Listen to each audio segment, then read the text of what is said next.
Paz do Senhor a todos que me ouvem, que ouvem essa mensagem. Desejo que Deus possa estar alcançando a sua vida. Fazendo uma errata, uma correção quanto à apostasia, eu citei apostasia na mensagem que eu trouxe, né? E usando ela como se fosse uma forma de se negar a Jesus. Não deixa de ser, só que a apostasia, ela tem um sentido mais estrito, né? E quando eu citei de uma forma ampla. O que quer dizer isso? Apostasia é negar Jesus, mas de uma forma específica, tá? Quando está descrito ali na palavra de Deus, na Bíblia, sobre a apostasia e sobre não haver perdão, né? Quando se fala sobre não haver mais perdão, eu creio que seja uma coisa muito importante para se observar e de forma a, a dar um sentido estrito à palavra apostasia, né? Então eu fui infeliz quando eu usei a palavra apostasia simplesmente para dizer que é negar Jesus, porque quando a gente peca de uma forma ampla, a gente está negando a Jesus, mas a gente tem perdão, né? A gente tem perdão e está na economia de Deus o perdão. E não cabe a nenhum homem dizer quem não vai ser perdoado. Mas a gente se pauta pela palavra. Quando cita a palavra apostasia e se refere ali a não haver perdão, porque é como a pessoa que consome o próprio vômito. Ali fala de um momento específico, quando os cristãos estavam sendo perseguidos por serem cristãos e eram capturados e levados ao Coliseu Romano para ser lançados ali na arena, para serem mortos, né? Geralmente jogados aos leões. E bastava as pessoas dizerem que Jesus Cristo não era o Filho de Deus, que negavam a Jesus, que não o reconheciam como Filho de Deus, Salvador, que elas estavam livres para ir. E elas assinavam um documento perante o representante da sinagoga lá, o líder da sinagoga. Então era um ato oficial, era um testemunho público, onde a pessoa confessava que Jesus não era o Filho de Deus, onde ela negava Jesus, a pessoa apostatava da fé. Ali, muitos dos nossos irmãos tombaram e deram testemunho do Senhor, tombaram mais de pé, né? Tem até um louvor muito bonito que fala sobre isso. Alguns louvores, né? Sempre há mensagem sobre isso. Mas o que faz as pessoas serem alcançadas é o testemunho, né? E os nossos irmãos não negaram até a morte. Não porque eles eram melhores, mas porque estavam cheios do Espírito Santo. Somos todos pecadores. O Senhor conhece a todos nós e Ele a todos abençoa. E como diz o Salmo, se a gente passar pelo vale da sombra da morte, Ele estará conosco.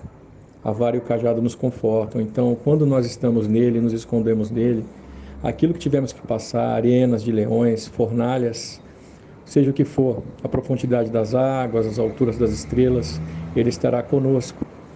E a vara e o cajado irá nos confortar e nos fazer passar por aquilo que temos que passar, pelo fogo, pela água, por o que for, né?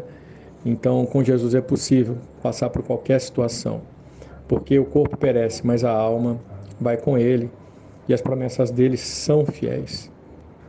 E tudo que Ele prometeu vai se cumprir, o reino dele virá. Então, meu irmão, minha irmã que me escuta, você que me ouve agora, a apostasia nesse caso, ao contrário do batismo, o batismo nas águas é um testemunho para a sociedade, para os homens, que você confessa Jesus diante dos homens, que você reconhece que Jesus é o Cristo. Ao contrário, a apostasia, numa situação como essa, você está sendo condenado à morte, nega Jesus e será salvo.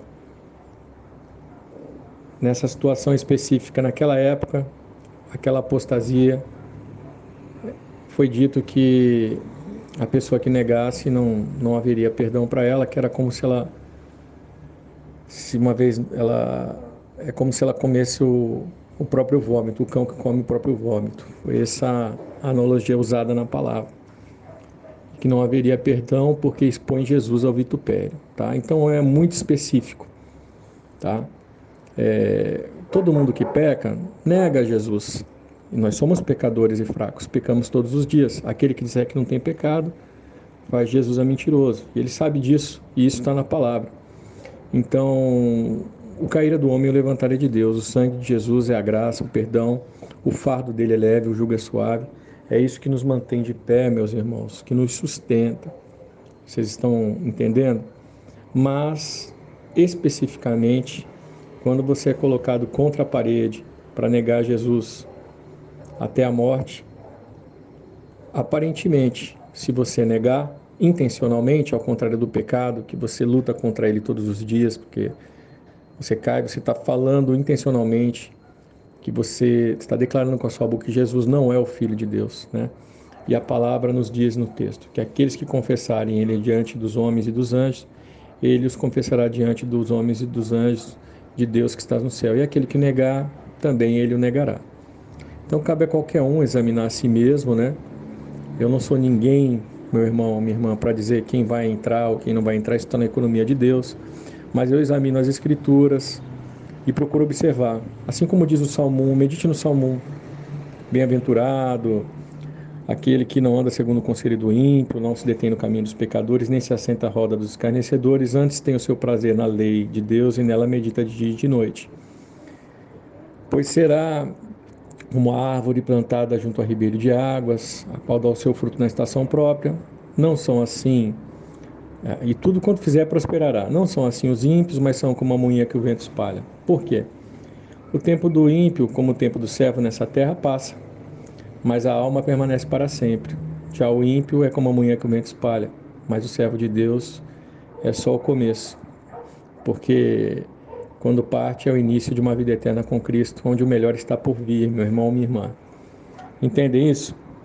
Aconselho a leitura no Novo Testamento de Colossenses, aconselho Tessalonicenses, aconselho a leitura da palavra de uma forma geral, ler todos os dias, meditar, como diz o Salmo, de dia e de noite, né?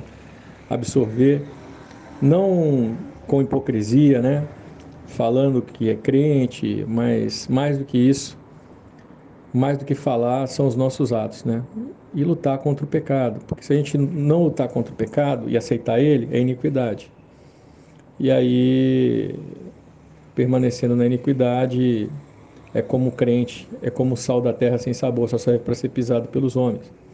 Porque você não vive a plenitude do caminho largo e fica incomodado, porque luz e trevas não têm comunhão. Mas se você luta contra o pecado, a palavra diz que você acumula brasas vivas sobre a tua cabeça. Lute, lute. Como diz o Salmo 1, medite de dia e de noite. Jesus falou que ia para o Pai, mas não nos deixaria órfãos, né? Você imagina, às vezes diante das lutas e das aflições desse mundo, você precisa de remédio, você precisa de um monte de coisa para te acalmar, para tirar a ansiedade. E a ansiedade é o contrário da fé, é o contrário da paciência, né? Então, não precisa. Jesus falou, não vos deixarei órfãos, o Espírito Santo está aí. Quer receber o Espírito Santo? Lute contra o pecado. O Espírito Santo permanecerá em você e ele estará contigo e você não está órfão. Às vezes você pensa, eu não tenho pastor, não tenho homem que me dê assistência. Mas o próprio pastor Jesus, ele lhe dá assistência. Quando você lê a palavra e luta contra o pecado, este é o verdadeiro jejum, esse é o verdadeiro testemunho que alcança a vida de todos os homens. Amém? Que você seja o templo do Espírito Santo, o testemunho vivo do amor de Deus, a candeia de Deus na terra. Que as pessoas olhem para você e vejam um manancial de águas vivas. Não porque você é bom, mas porque você é pecador, cheio da graça e do Espírito Santo de Deus, um pecador que está preso a um corpo de pecado, mas lutando contra o pecado. Até que chegará o dia que nós ficaremos livres desse pecado e alcançaremos a estatura de varão perfeito. Amém, meus irmãos? Eu deixo essa explicação para você entender sobre a apostasia, tá bem?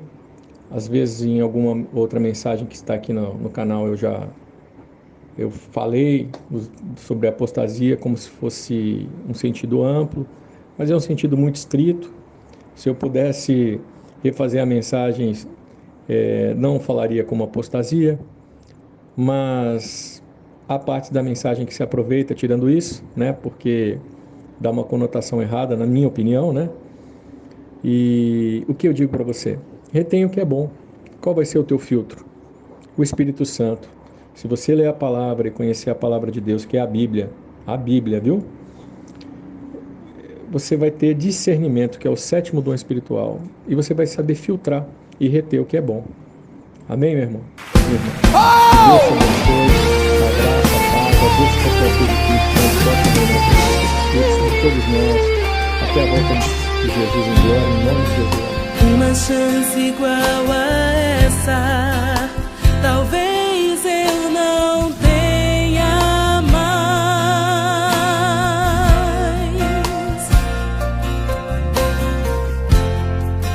Quero estar em tua presença, nem que seja a última vez.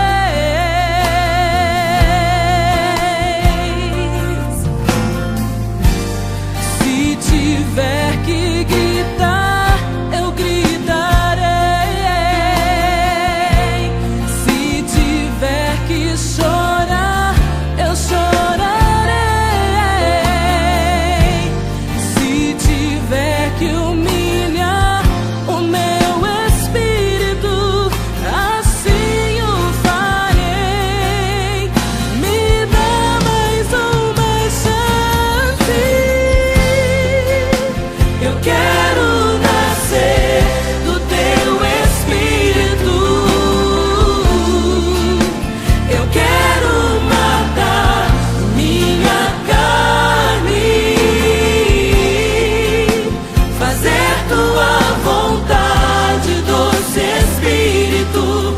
Que a minha vida seja tua vida, Jesus. Eu quero nascer do teu espírito. Eu quero matar minha carne, fazer tua vontade, doce Espírito. Que a minha vida seja tua vida, Jesus. Uma chance igual a essa, talvez eu não tenha mais. Diga isso, meu amado. Quero estar em tua presença. Quero estar em tua presença, nem que seja a última vez. Levante as suas mãos e grite e cante. Se tiver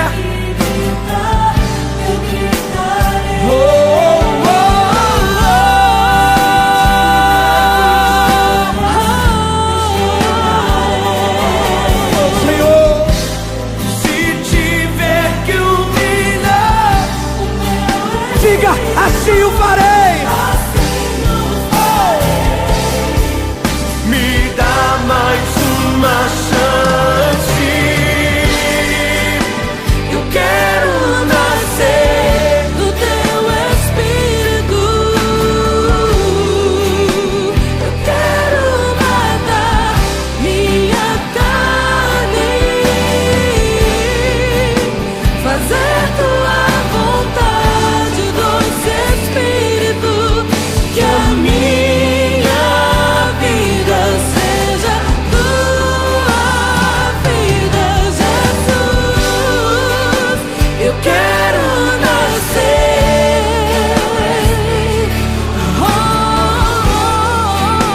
Eu quero matar minha carne, fazer tua vontade, doce Espírito. Que a minha vida seja tua. Eu quero ouvir a tua voz. Cante isso. Eu quero nascer, declare. Eu quero nascer do teu espírito. Eu quero nascer. Diga com toda a sua força. Eu quero minha carne, fazer tua vontade, doce Espírito. Que a minha